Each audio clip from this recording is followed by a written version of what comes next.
Before TLC, ladies and gentlemen, and when I look at this show, I'm barely interested. I'm gonna still watch TLC, but this is so sad to see how WWE is trying to overcompensate for what has been going on in their product. They tried so hard to try and give us something interesting. Not only did they overdo it, they ruined it. This is not a great gift for Christmas. It isn't. But let's get into this. The opening of the show. The League of Nations. I said last week, the League of Nations name is stupid. And having all four of these guys together is not that great. I said in a little history lesson, I wasn't too far off from what I understand. Most of the countries, let me just do this a little quickly. Most of the countries that was in the League of Nations started being together in the 1880s, 1890s. It became official after World War I. So after World War I, around 1920s, when the League of Nations was formed, it ended around 1944, 1945, and the United Nations was formed. They still got their butts kicked by Hitler and Mussolini. And the League of Nations on Raw sucked ass in the beginning of the show. And I'm not against Sheamus. Sheamus is not bad, but he's never been the major focus by the WWE. He never has been. And his talking is very sloppy. He needs work. He tried, but he's just sloppy. He just didn't feel like he was serious. Smiling and laughing just didn't feel like it worked for his character. He's supposed to be a freaking Celtic warrior, and at the very end of his conversation, end of his promo, he's saying, after he talks about Mexico, England, Bulgaria, he said, "Oh, jolly old Ireland." Why?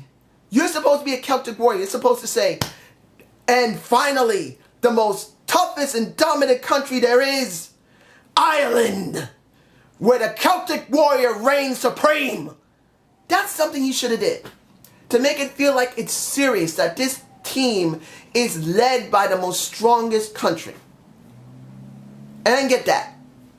Now, mind you, before the 8-man elimination tag, when the Wyatts came out, I was actually quite surprised. It kind of teased me like, you know, the Wyatts could turn face and it might work. I knew they weren't going to turn face, but it was interesting to see Bray Wyatt stand up to another rival heel team, and for a moment it felt like he could be a face and he actually could pull it off. The crowd was kind of mixed about it, and I understood it because he isn't a face. But if he did turn face, it might actually work. But when the Dudleys came out and when the Usos came out, it just ruined what little that was there that might have been interesting. And then once the Wyatts were eliminated immediately, and then Team Extreme was eliminated immediately, it was just left up to the teams that had been bothering each other. And in the end, Roman pins Sheamus. Roman pins Sheamus. What the hell was that? That was stupid. It was. It was stupid. And then when it came to the end of the show, and this is for the end of the show, I'm not going to do this end of the review, I'm just doing it now. When it came to Sheamus dealing with Roman Reigns, he acted like a total bitch. He didn't want the chairs in the ring. He didn't want the tables in the ring. He didn't want the ladders in the ring. He acted like he was scared of all that mess. And then when it came to Roman Reigns' promo segment, climbing the ladder, it was understood. But let's be honest, it felt a bit long-winded. It wasn't really long, but it felt long-winded because he felt like he practiced it. And it just didn't feel right that you have this segment. Roman Reigns already kicked Sheamus' ass in the very beginning of the show. You have a fight in the crowd. You bring it back into the ring. You spear him through a table. You're standing over him. So what the hell was that? You don't give me any interest going into TLC, ladies and gentlemen. I'm about to say TNA. You see, I'm angry about this. WWE was dumb. They overcompensated for this. It was dumb. Now, here's another overcompensation. Owens versus Dolph Ziggler. About 18 minutes, nearly 19 minutes long. The entire thing, counting with Dean Ambrose, took 20 minutes to complete. Are you serious? Dolph is not that compelling when he's dealing with Summer Rae and Tyler Breeze. Tyler Breeze is Dolph's replacement. He's waiting in the wings, so when Dolph leaves or is injured, Tyler will take over for him. But you have nearly a 17 to nearly an 18-minute match with the reigning, defending IC champion and Kevin Owens, and he struggles through the entire thing. I know that it was not much of a struggle at the very beginning, near the middle, but it was a big struggle, and I think that was bad for him going into TLC when it comes to Dean Ambrose. And then when it came to Dean, I'll say it was different what he did, because we haven't seen someone do that in quite a while. Throw some soda in someone's face, throw some popcorn in someone's face. We haven't seen that in a long time. But it doesn't make me really interested in Dean, because what has Dean done? He's been working with Roman Reigns constantly. So he has nothing for himself. And like I said last week, how come he still has an IC belt opportunity? How come Roman Reigns still have an IC belt a World Heavyweight Championship opportunity? How come the Usos still have an opportunity? Just because there was a DQ last week does not mean these guys should even be touching their prospective belts. The Usos shouldn't have a shot at the belts. Dean Ambrose shouldn't have a shot at the belts. Roman Reigns shouldn't have a shot at the belts. None of them should, for the simple reason the match was lost. It was dumb last week, and this entire situation's dumb. And now let's move on to the Usos. Usos are great in commentary, like the New Day. I like the New Day in commentary, and I love the Usos in commentary. New Day, in the beginning of that segment, before the match with the Lucha Dragons, was damn funny. Biggie as a tree, Kofi as a cat. Meow. That was stupid. And it was funny. It's one of the reasons why I still love the WWE. New Day is so freaking funny. I love it. But when it comes down to this entire situation with them going against the Usos, I feel the Usos need to turn heel.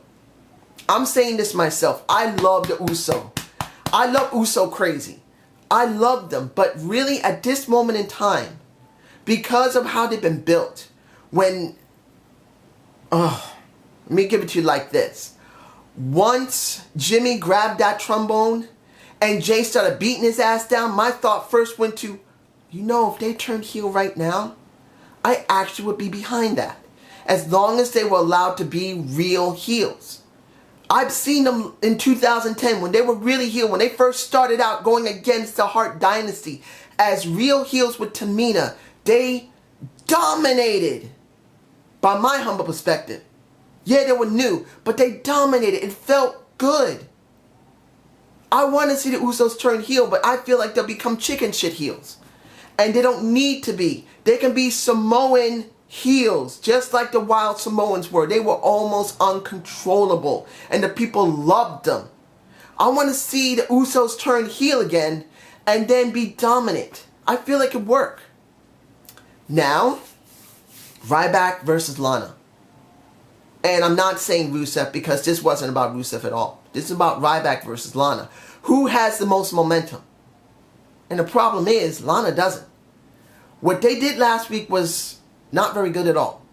I understand they try to get sympathy for Lana. But when you see this week versus Rusev and Ryback, and then Lana doing what she did not help the situation of her turning heel. The crowd loves Lana. They want her as a face. Having Lana as a heel is stupid. I'm telling the truth. Lana going back to a heel, as she is now, is dumb. You know why? Lana as a heel, the reason they fell in love with her, the crowd, and me, myself, and I, the reason we loved her was because she was so subdued. She was so controlled. She was like, had a heart of ice, and was cold and calculating and sexy beyond frack. Every man's dream, in a sense, and women as well. I'm not leaving you ladies out either. But now, she's engaged. And now the problem of her having announced that engagement and then kissing Rusev constantly is destroyed the image of Lana. And then trying to turn her back to a heel to try and reclaim it won't work. The only option they have is to turn her back to a face. But they're not going to do that. They're going to make her stay heel and try to do the lovey-dovey thing with Rusev, which will not help him because as a Bulgarian brute, he can't show that much freaking love and affection outside the freaking ring and inside it. His credibility is gone. And this was all about Ryback versus Lana. And Ryback's a more compelling character than Lana, and Lana's swamping him. And I feel sorry for Ryback. Now, Tommy Dreamer versus Braun Strowman was done. End of story. I could elaborate on it, and I should, but I'm not going to, because TLC with this situation's done. Let's see.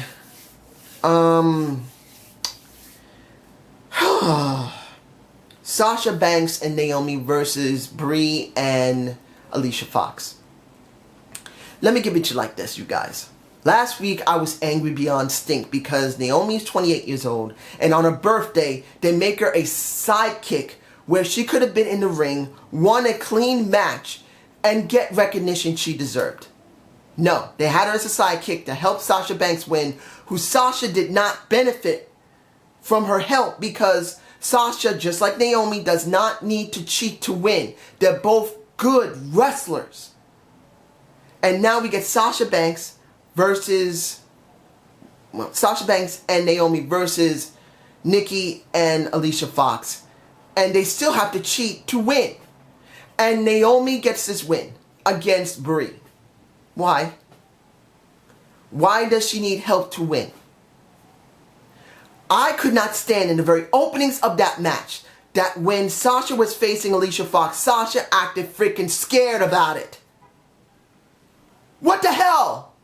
Sasha, amongst all three of the women, and believe me, the one who deserves a title right now, storyline-wise, is Naomi. The one who deserves a title right now, period, out of all three of them, is Tamina. The one who will eventually become a champion and deserves it will be Sasha Banks. But the one who's the next in line out of all the three of them, the last one that deserves it, is acting like a chicken shit. When in NXT, she was called the freaking boss for a reason. This was terrible. And I'm very happy that Naomi won. Hopefully she'll get an extra couple of bucks for the win. But to be honest, she didn't win a damn thing.